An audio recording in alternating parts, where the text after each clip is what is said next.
Bonjour à toutes et à tous, je suis Zahir Kedadouche, je suis né à Tourcoing en 1957, j'ai 64 ans et j'ai grandi à Aubervilliers et mes parents sont nés en Algérie, en Kabylie, à Béjaïa, ma maman Malika Kedadouche et mon père que j'ai trop peu connu, Mohand Areski Kedadouche. Zahir Kedadouche, 64 ans, né en 1957 pendant la guerre d'Algérie, ici dans le Nord, à Tourcoing, et d'une famille de 6 enfants. Le Nord a beaucoup d'importance parce que deux de ma famille enfants sont nés à Lille, 2 sont nés à Tourcoing. Et pourquoi le Nord? Parce que mon père à Tourcoing avait un café. Un hôtel-café.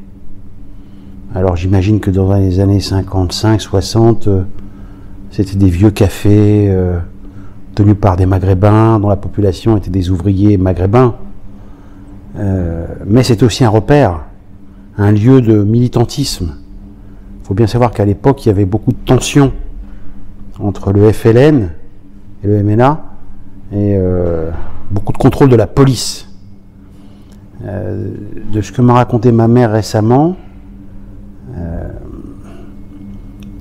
mon père est allé en prison, ici, parce qu'il avait trouvé des tracts. Il était menacé, alors menacé à la fois par la police française, mais aussi par le MNA, ou le FLN, j'en sais rien, je connais pas bien l'histoire. Et donc, un jour, la police et des amis ont dit à ma mère, il faut que votre mari quitte très vite Tourcoing, il va avoir des problèmes. Il y avait des exécutions qui étaient faites entre eux. Et donc, il a quitté dans la nuit, il a laissé ma mère seule avec des enfants, et ma mère est remontée sur Paris. Je sais il y avait des armes qui circulaient. Et donc un jour, la police est rentrée, ils ont eu des informations, ils ont fermé l'hôtel, et depuis, dont il était le propriétaire, mais avec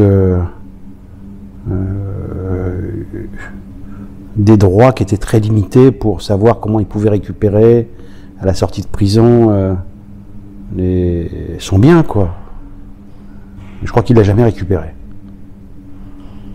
Donc le Nord, c'est quelque chose qui me parle beaucoup. Famille très pauvre, famille très très pauvre, parce qu'à l'époque même, je crois même que je suis né moi dans une cour. Dans une cour. Il n'y avait pas de clinique, il n'y avait pas de... C'était comme des bidonvilles, j'imagine, à l'époque. Et l'activité des gens ici, c'était l'usine, les mines, alors les cafés. Un lieu social de rencontre, de militantisme.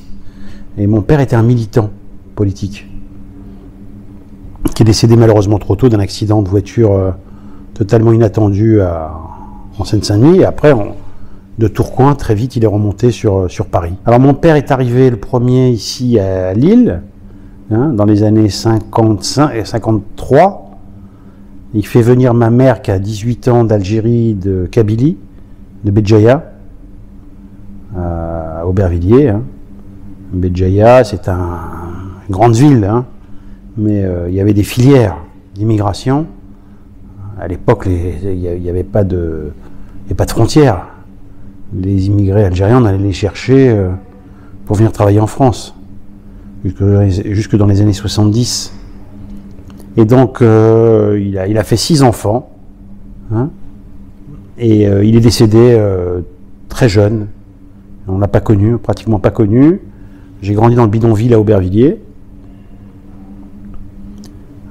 avec une scolarité, plutôt une bonne scolarité. Alors la perte de mon père, ça a été une rupture terrible, parce qu'il y avait un choix. Dans les années 60, on est en plein conflit avec l'Algérie. Comment est-ce que fait une femme de 26 ans avec 6 enfants?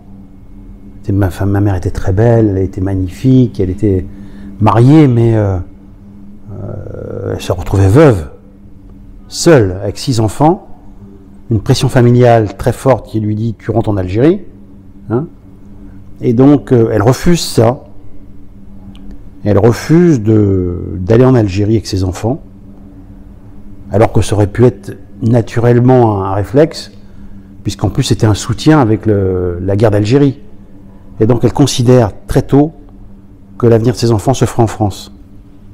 Elle anticipe quoi, que l'aide sociale qu'elle pouvait avoir en France n'aurait peut-être pas été la même en Algérie. Une femme seule avec 6 enfants en France, elle est prise en charge. À Aubervilliers, c'était une ville communiste, des services sociaux très importants. Et puis là, ça s'est mis en route. L'accompagnement à l'école, la scolarisation.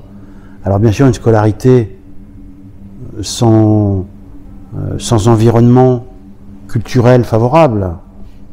On faisait ce qu'on voulait, elle était perdue ma mère avec 6 mômes. Elle ne savait pas ce que c'était que l'école, elle ne savait pas lire, pas écrire. Mais elle comprenait que c'était un lieu sécurisant pour elle. D'abord, c'était l'endroit où on pouvait avoir un repas équilibré. Elle n'avait aucun revenu. Elle n'avait pas de retraite, elle n'avait pas de pension de reversion. Elle n'avait rien, elle vivait de rien. Elle a des allocations familiales. Et les allocations familiales lui ont permis de tenir jusqu'à ce qu'on fasse chacun son parcours. Alors un intérêt pour le sport très tôt. Mon père aimait lui-même le foot, je crois. Et donc, la télévision nous a servi de cadre. La télé noir et blanc, le sport, les films, et on n'avait aucun repère de savoir à quelle heure il fallait se lever, à quelle heure il fallait se coucher, est-ce qu'il fallait se coucher avant d'aller à l'école. Tout ça, c'était pas du tout organisé. Hein. Et donc petit à petit, quand même, l'école nous a permis d'avoir un cadre. L'école nous a permis d'avoir un cadre, même si on arrivait tous les jours en retard à l'école. Il n'y avait pas un jour où on n'arrivait pas en retard à l'école. Hein. Il y avait toujours un ou deux qui étaient en retard à l'école. J'ai encore les sifflets dans les oreilles du retard, alors qu'on habitait je crois, à 40 mètres de l'école.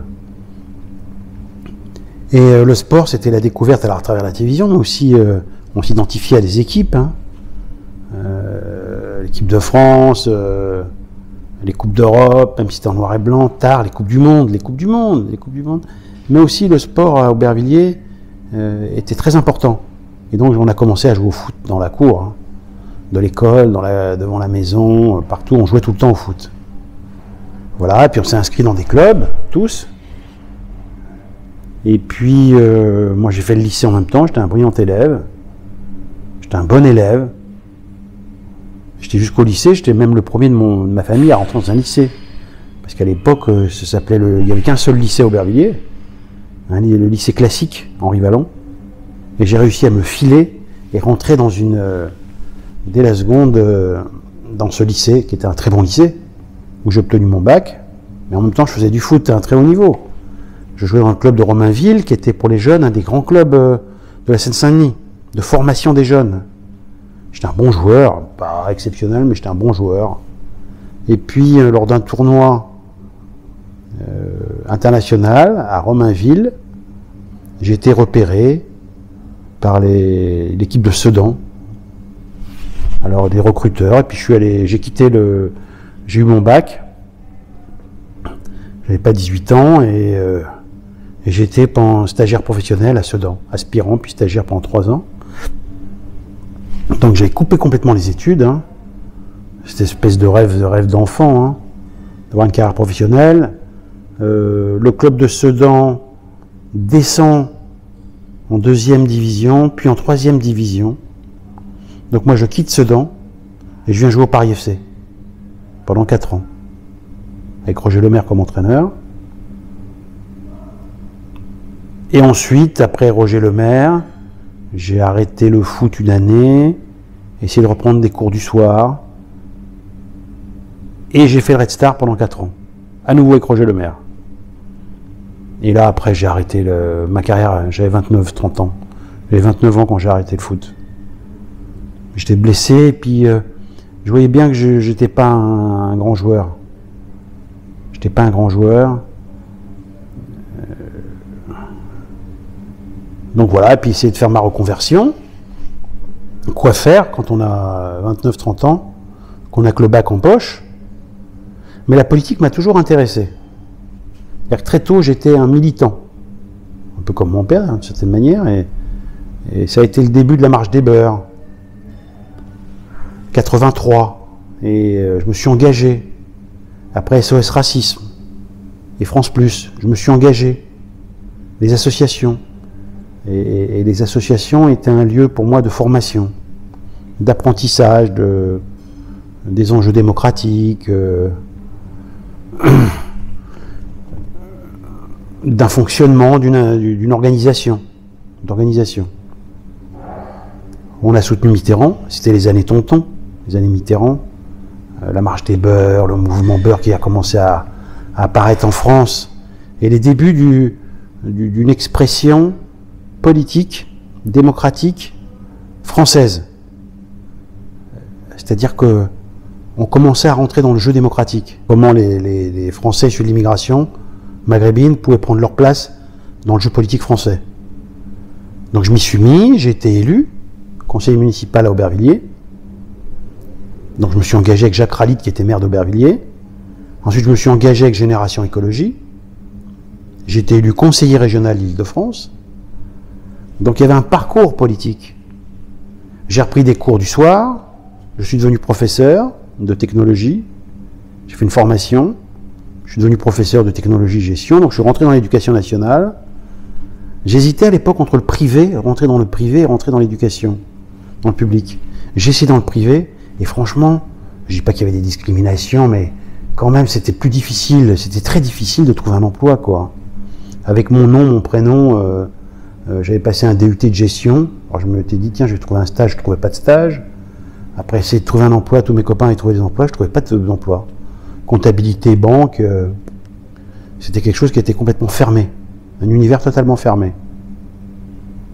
Et donc, je suis rentré dans l'éducation nationale, et heureusement, et j'ai fait carrière depuis, et je suis inspecteur général 40 ans après. L'histoire de France et l'histoire de la nation française, elle s'est construite par l'immigration.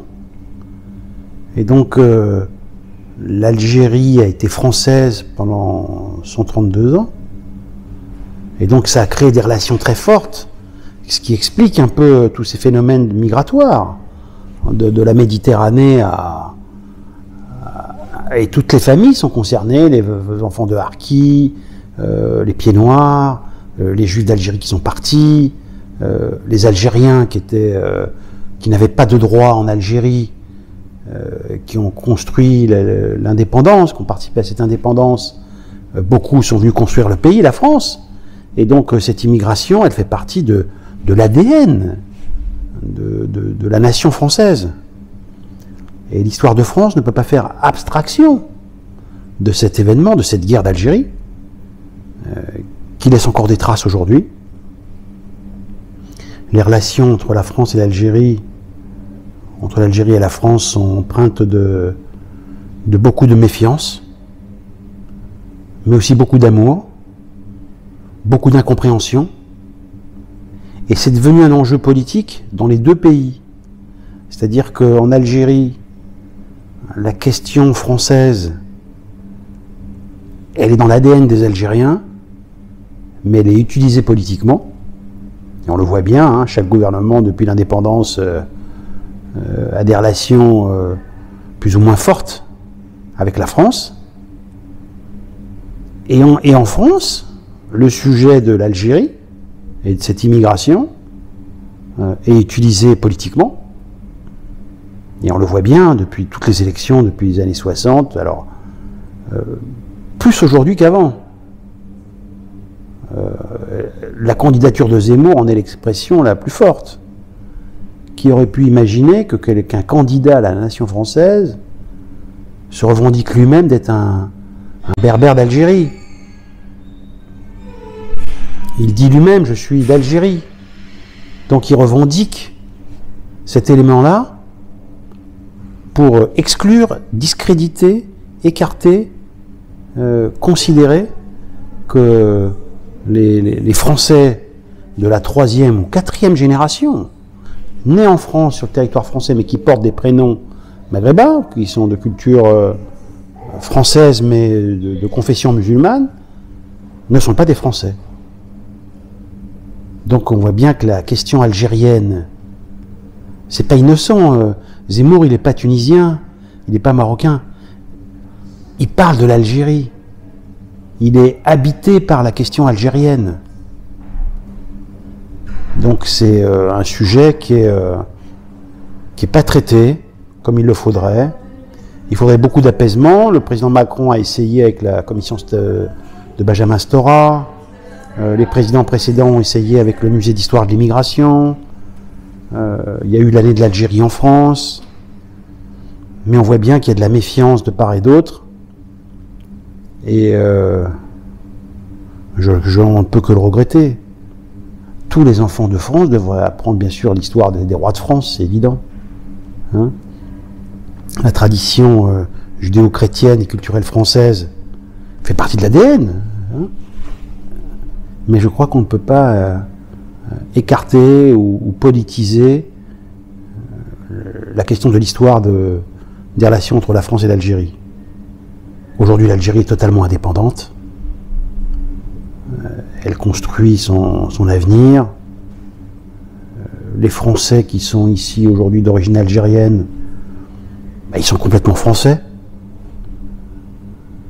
Et ça crée des frictions, d'incompréhension. Et c'est un sujet franchement très difficile à traiter. Je ne vois pas comment on peut le traiter. Mieux que celui du temps qui cicatrisera les blessures. Mais on ne peut pas faire abstraction dans les programmes, par exemple, mais très tôt. Il ne faut pas attendre la terminale pour apprendre la guerre d'Algérie. Il faut savoir très tôt que les Français n'étaient pas tous des salauds pendant la guerre d'Algérie. Quand on parle de question de la repentance, il ne s'agit pas de se repentir et de dire « allez, les méchants Français », la question n'est pas là. La question est de parler, de donner les faits. Qu'est-ce qui s'est passé dans les années 50 ? Qu'est-ce qui s'est passé lorsque l'Algérie a été conquise par la France, quand les premiers Français se sont installés? C'était pas des saints. Ils sont arrivés dans un pays qui n'était pas le leur. Et ils l'ont conquis. Ils ont été brimés, les Algériens. Il y en a qui ont été... Mais c'était la guerre, quoi. Alors, il n'y en a pas qui sont gentils, d'autres qui sont méchants, la question n'est pas là. Mais il y a un dominant, un dominé. Il y en a un qui dominait par les armes, par la force, sur un territoire qui n'était pas le sien. Ça, c'est les faits. Et alors après, la réaction, ça a été comment trouver un équilibre. Le général de Gaulle a plutôt essayé de gérer la crise, et heureusement qu'il était là, pour mettre fin à cette guerre. Et maintenant, l'Algérie est totalement indépendante depuis des années et des années. Et la seule responsabilité qu'ils ont, les Algériens sont responsables de la situation en Algérie, et les Français sont responsables de la situation qui est en France, les gouvernements. Mais moi, j'aimerais que ça se passe mieux. Tout le monde aimerait que ce soit apaisé, les relations. Mais c'est un enjeu qui est utilisé par les Algériens comme par les Français, comme question politique. Et on peut se féliciter quand même qu'en France, de plus en plus de Français issus de l'immigration maghrébine ont des postes à responsabilité, sont élus à l'Assemblée nationale, au Sénat, dans toutes les institutions. Et à la fois, il y a beaucoup, quand on est Français d'origine maghrébine, eh ben, les discriminations elles sont plus grandes. Quand on a un prénom étranger, Mohamed, il est 5 fois plus au chômage avec un diplôme égal. Donc il faut à la fois lutter contre les discriminations, sans stigmatiser, mais sans non plus créer un sentiment de revanche chez ces petits Algériens d'origine. Il faut qu'ils aiment tous la France, quoi. Et l'équipe de France, on est la bonne illustration de football dans le sport. Et le sport est formidable pour ça. Le sport est rassemble. Le sport est un catalyseur social. Le sport donne la primauté aux résultats. Il n'y a pas de discrimination. Didier Deschamps, il prend les meilleurs. Pour les Jeux Olympiques, on va prendre les meilleurs.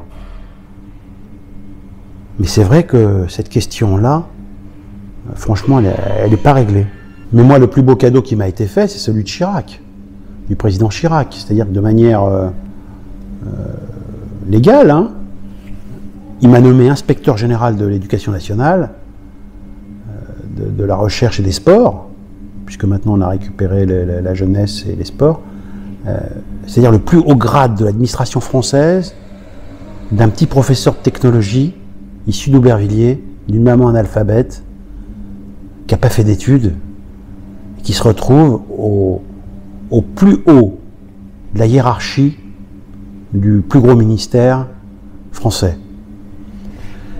Et donc ça veut dire quoi? Ce qui est possible quand on n'a pas fait d'études, c'est beaucoup plus compliqué aujourd'hui. Je pense que le travail et les études pour les enfants issus de l'immigration, mais comme pour tous les autres, hein, est prioritaire. L'éducation nationale française et le système éducatif français est à la fois celui qui permet à chacun de réussir, mais il est aussi celui où l'origine sociale, le déterminisme social est le plus important de tous les pays de l'OCDE.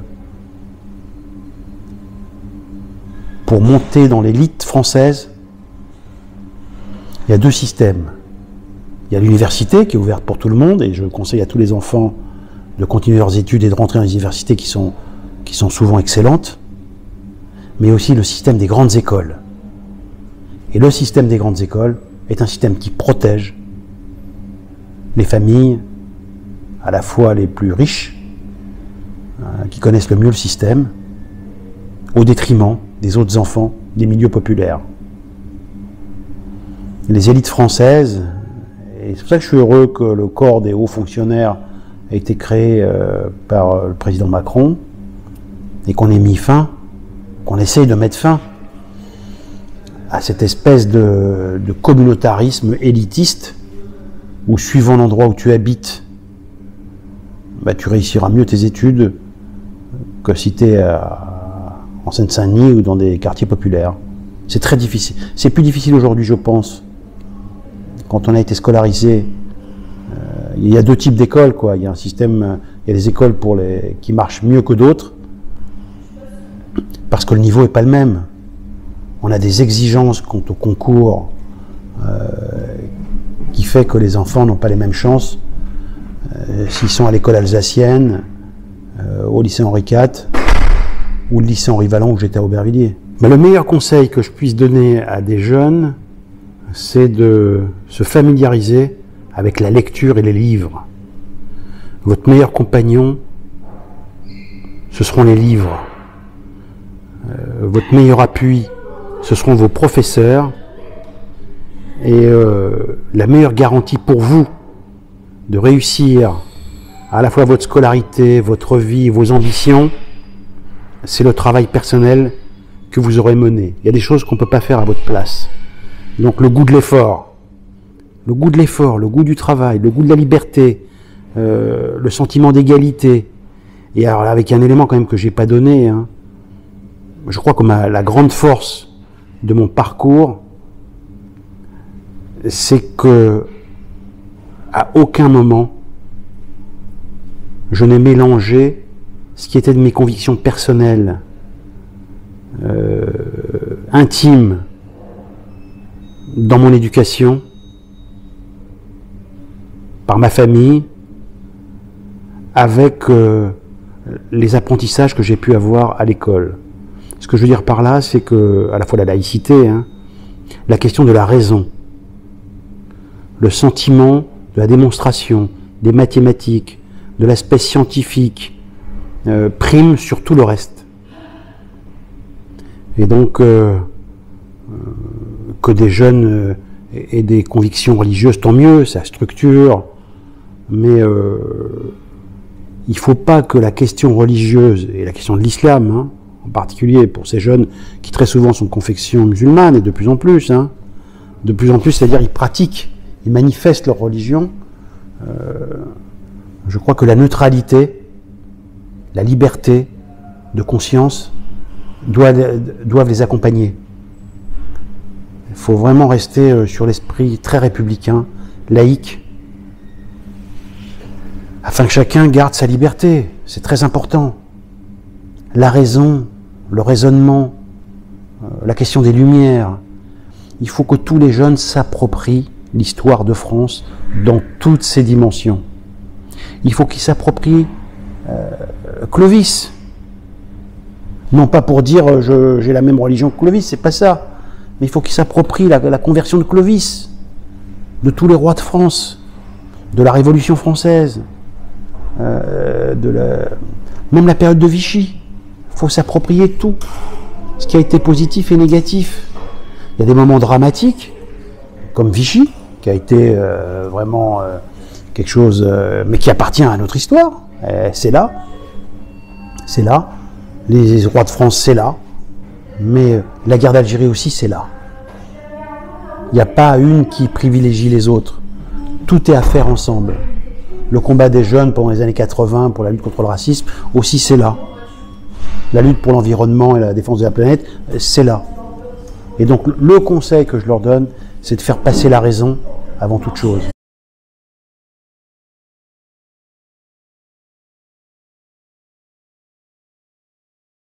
Partagez, commentez, abonnez-vous, car enseigner, c'est répéter.